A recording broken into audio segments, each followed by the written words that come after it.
En ce moment, les PME ont un rôle essentiel à jouer dans la résolution de ce qui est non pas une crise épisodique, mais bien un mal profond qui s'exprime aujourd'hui dans notre société. Sur la loi Pacte et dans sa traduction dans le budget, nous avons souhaité réellement donner une place à part aux PME et aux TPE de notre pays, pour à la fois continuer à les soutenir, mais aussi pour qu'elles ne soient plus impactées par des décisions qui ne les concernaient plus vraiment et qui devaient concerner avant tout des grandes structures. C'est pour ça, notamment, que dans la loi Pacte, nous sommes revenus sur les seuils d'effectifs, que nous avons simplifiés et rendus plus harmonieux. Nous avons souhaité conserver la trajectoire de la baisse d'impôts pour les PME-TPE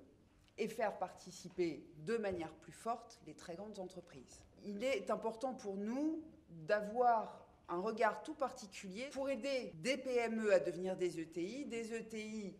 à rester des ETI, voire à continuer à croître vers de très grandes entreprises, mais en tout cas à avoir un tissu économique qui soit plus harmonieux et qui donne sa place à tout le monde. Les mesures que nous allons prendre dans le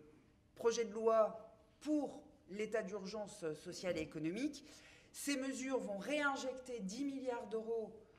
dans la consommation des ménages, quelque part, en tout cas dans le pouvoir d'achat des ménages, qui va se transformer en point de croissance, nous l'espérons. C'est ce que nous allons essayer de faire au travers de ce projet de loi pour redonner aux Français du pouvoir d'achat et redonner, on l'espère, de la confiance aux chefs d'entreprise en leur ayant montré en plusieurs mesures que nous restons attachés au fait que c'est par elle que viendra la croissance structurelle de notre pays et que viendra l'émancipation que nous souhaitons pour les Français.